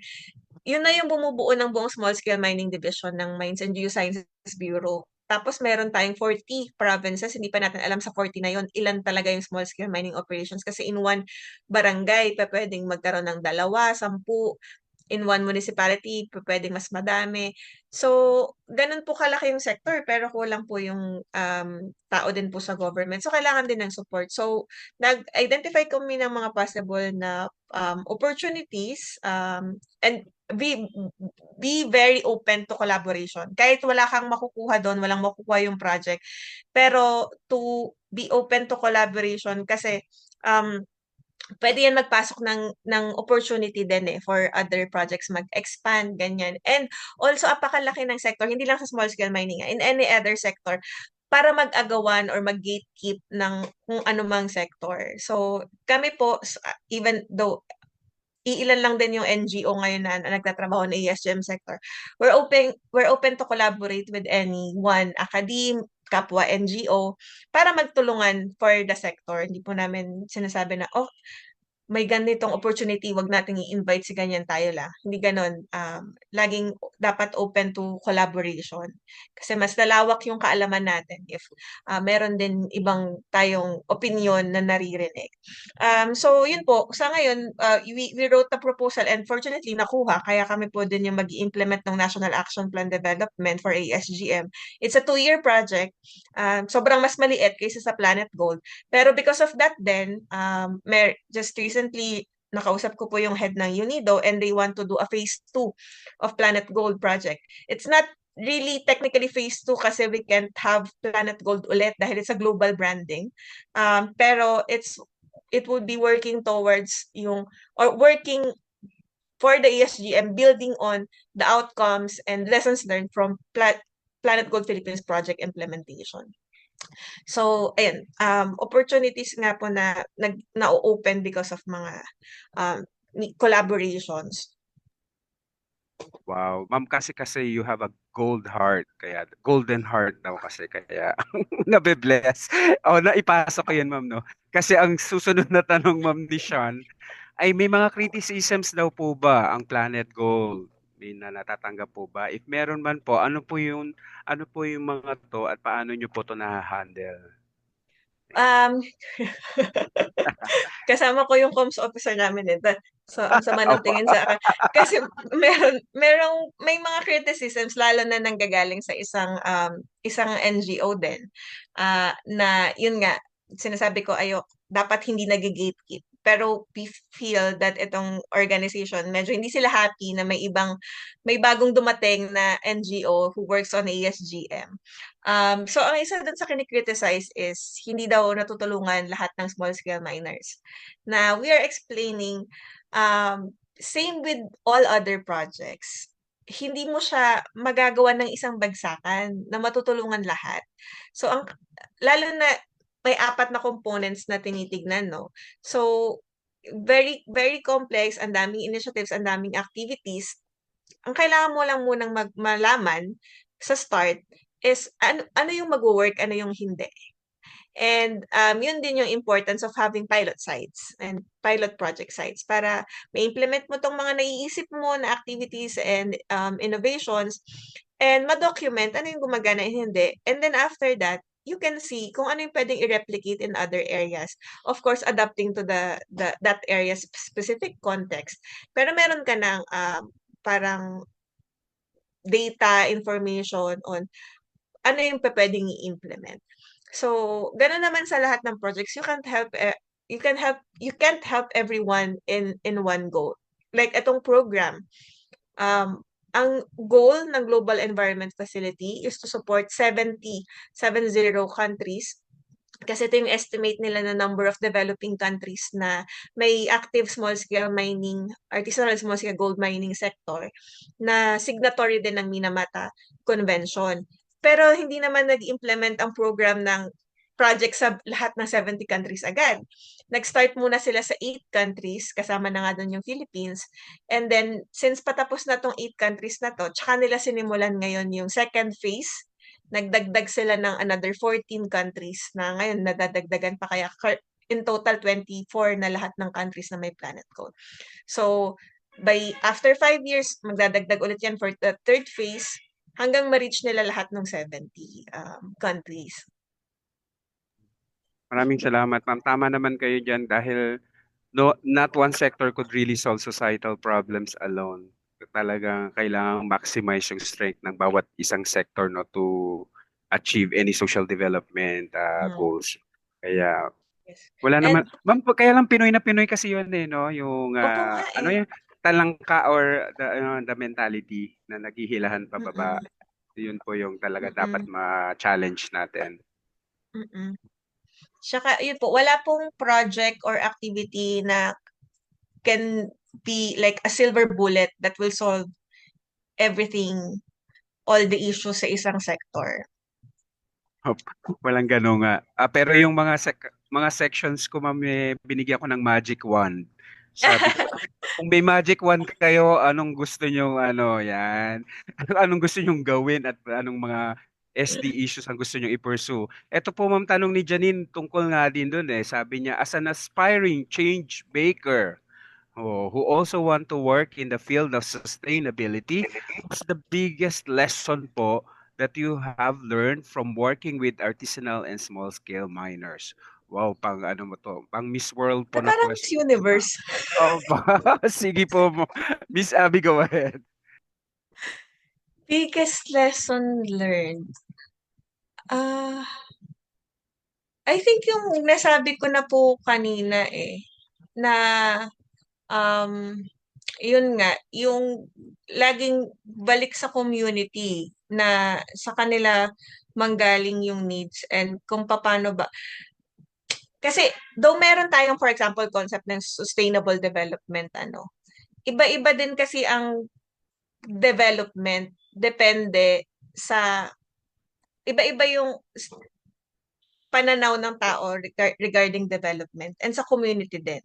So for example nga sa Paracale, ang development is kung mag increase yung kanilang income. Hindi nga enough sa kanila na malaman na very harmful sa health ang mercury. Pag yun lang yung dinahilan mo, hindi pa rin nila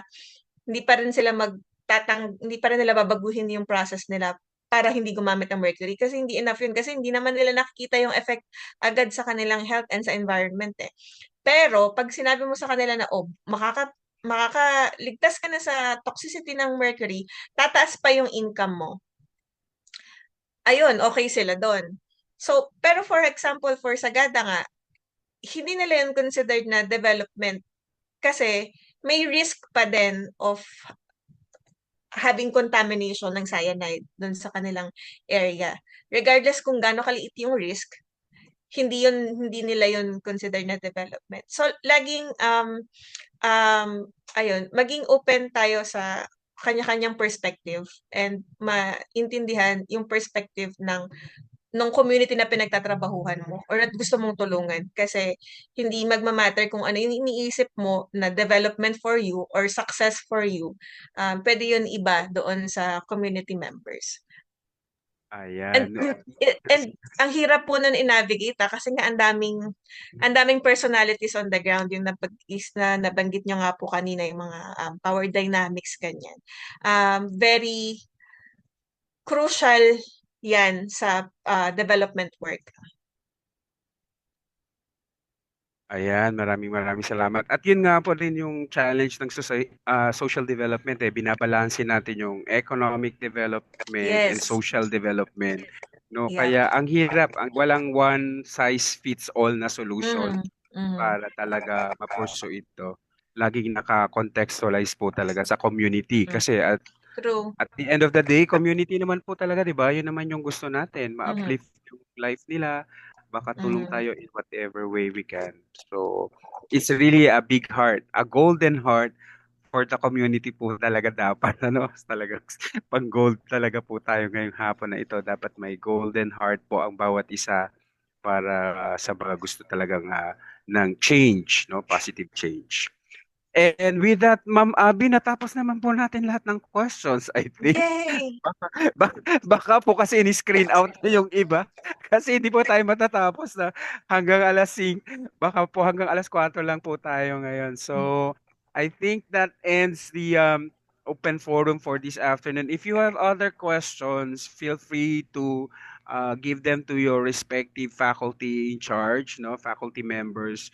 And we will try our very best, no, para iparating yan kay Ma'am Abby, para masagot niya pa yung mga ibang katanungan natin as far as our topic is concerned. But again nga Ma'am Abby, hindi lang naman to sa larangan ng small scale gold mining. Kahit anong project, Ma'am, ganun din naman talaga yung Yes. dynamics. Mhm. Di ba? Ganun din yung mga kailangang isaalang-alang or i-consider. Definitely po. Mhm. Opo, opo. And being yung to navigate your strength in using social technology, no? Dapat klaro 'yon para ma-pursue yung social development. So with that, maraming maraming maraming salamat po sa lahat po ng ating nasa Zoom ngayon, Ma'am. 85 na sila. So palakpakan naman diyan. Let's give Ma'am Abigail, no? Okate, big and warm round of applause and a heart no, sa kanyang shinare sa atin ngayong hapon na ito. Very, very useful po talaga po sa Thank you kanilang po. sa kanilang project na pine-prepare po ngayon, no, before the end of the semester. All right, Ma'am Mafe, do we have other things, or we can proceed now with the awarding of the certificate? Proceed na po tayo. Okay, sige. Sir Jasper, ano na lang po ng certificate?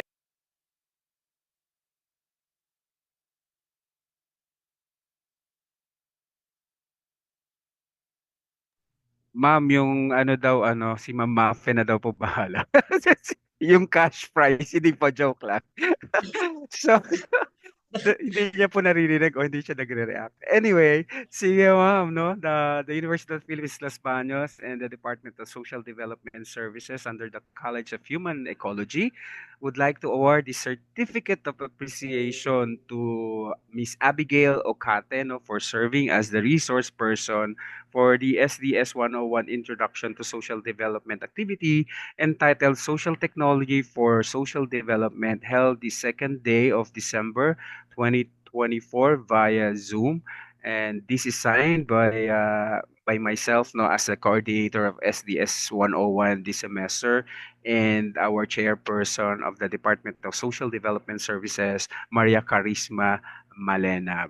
So, Ma'am Abigail, thank you so much for Maraming this. salamat po. Thank you po for the Opo. opportunity to share. May photo op And, po. So, if sige you, po.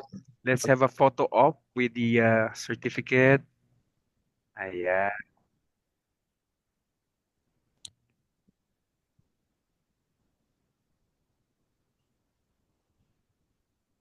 Nakangiti pa din po ako. Pwede na po.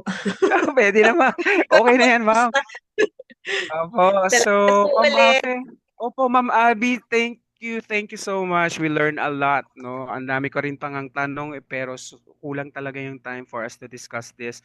But ang pinakamahalaga po ay ngayon through your project talaga nakikita yung mga taong minsang naging, sabi nyo nga, invisible, no? At maraming maraming salamat for giving them voices, no? Through your project. And more power po sa project nyo. No? Maraming maraming salamat po. And with that, Ma'am Mafe, Yes, sir. do Siguro you po, want to sir, say? opo, Yes. sorry, mahina po kasi internet dito sa Sige po. Go UPLB. ahead. Opo. Apo. Thank you so much, Abby, for gracing our event. No, kulang ang isang oras, more than 1 hour nga, no, to answer the queries of our students. But I'm very thankful, no, for sharing to them yung knowledge. Sabi ko nga kanina, minessage ko si Abby, no, parang naririnig ko si Ma'am Carla at si Ma'am Jen with all the work that she does and how she shared her work, no. So kitang-kita yung how Abby has been shaped by the college and being prepared, no, to really do advocacy and yun nga, sabi ni Sir Al, no, tulungan yung mga boses na hindi nakikinig, napakikinggan, no. And siguro ilan sa mga highlights na tumatak sa akin would really be yung yung unang-una pa lang, no, yung pagiging holistic sa pagtingin ng mga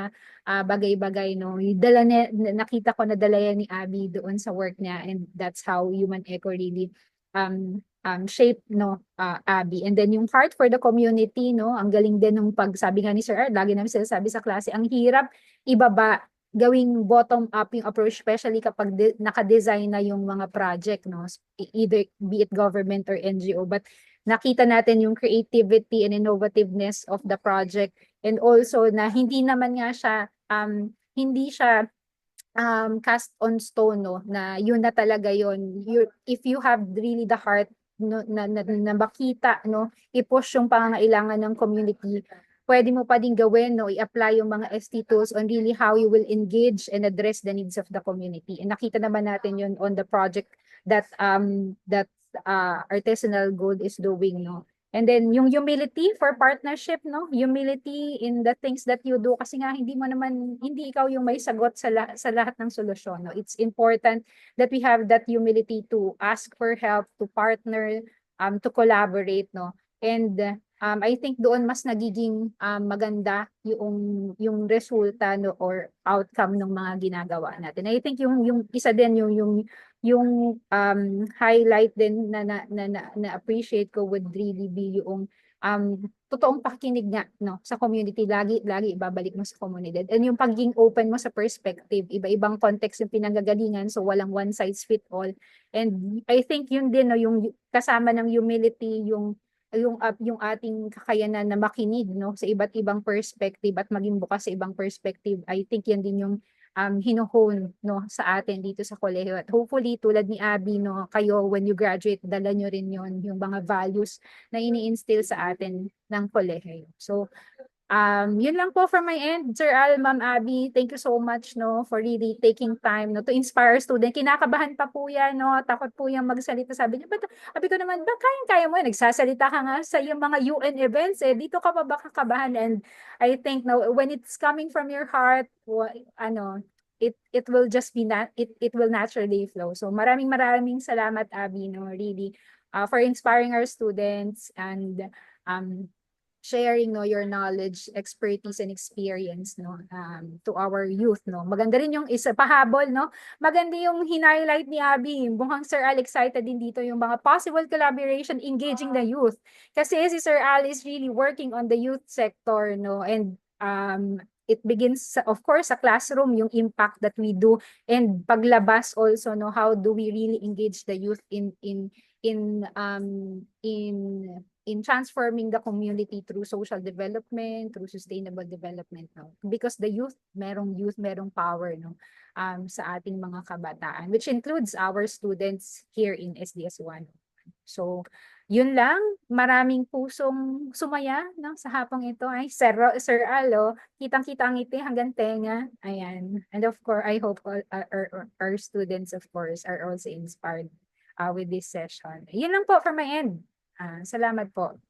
Alright, maraming salamat, Ma'am Abby. Sobrang natutuwa kami talaga yung learnings this afternoon po.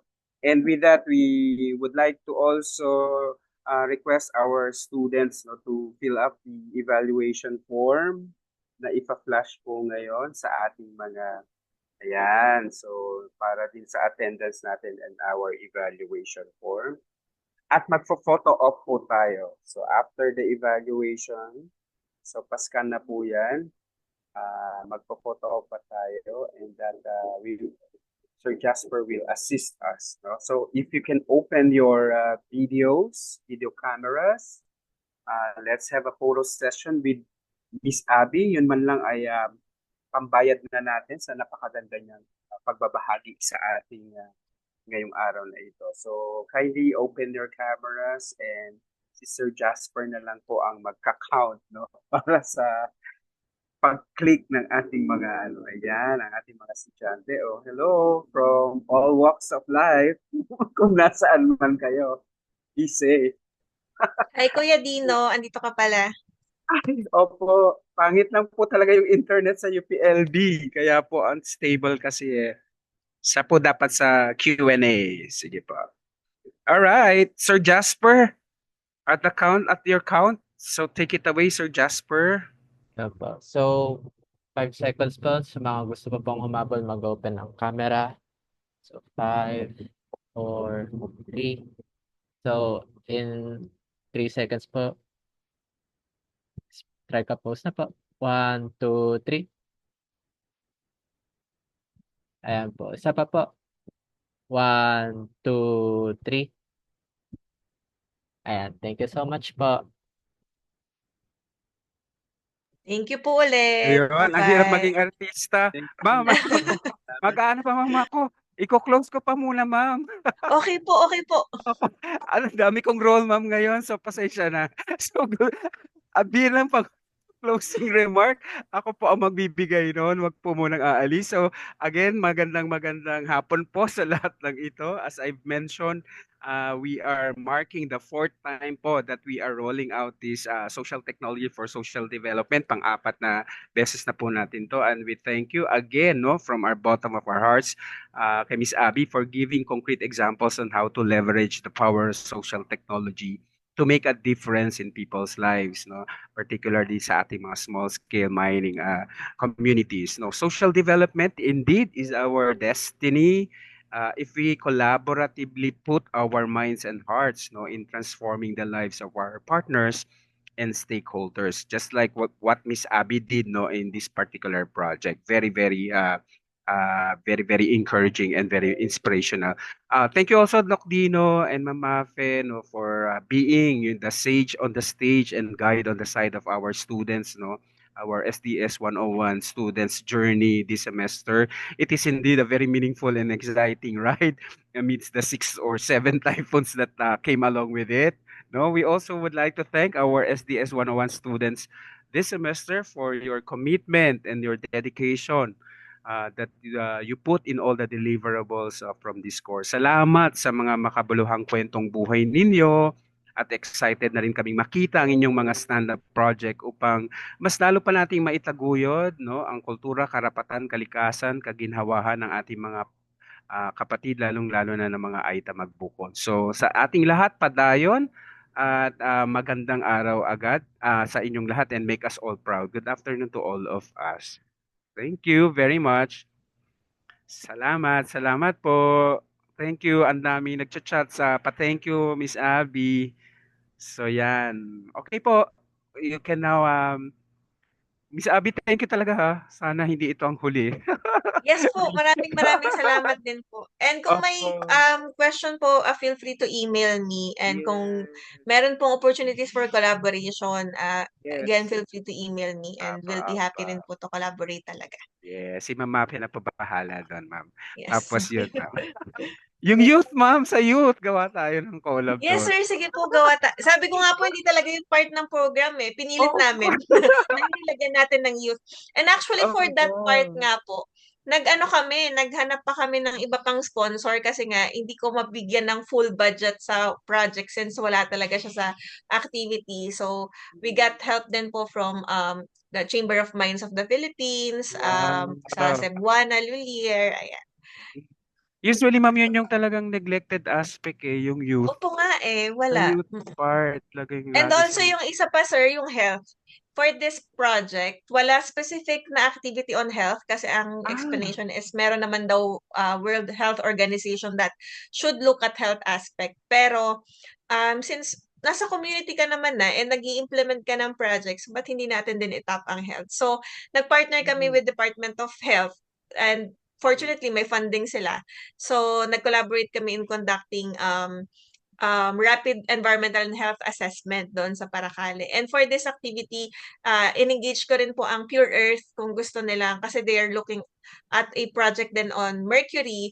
So, since may access na po kami doon sa community, doon sa site, inask na rin po namin if they want to join. And they join naman po that activity with the Department of Health.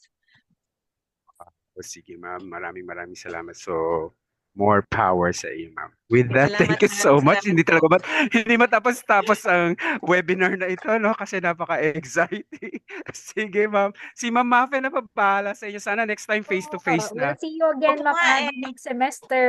May Yes. initial talk na kami, sir, for the film showing. Oo, i-book na. I-book i-book na na, agad sir. si Ma'am Abby. For SDS 101 na rin, sir, kasi initially, ang sabi ko kay Ma'am Abby, yung may 100. But Sir Al is handling SDS 101, pwede nating extend Yay! sa Sige po. Yay! Dalhin din po namin yung aming mga IEC material. Tapos face-to-face na po natin. Wag lang sanang may bagyo. Sana. Sige po. Thank you po. Salamat po. Thank you so much. Maraming salamat, Abby. Ingat and see you soon. Thanks, Yes, ate. thank you. Bye-bye. Sir Al, thank you so much. Thank you, Ma'am Mafe. Thank you, Sir Jasper. Thank you, Sir Dino. Bye-bye po. Alright. Sige pa.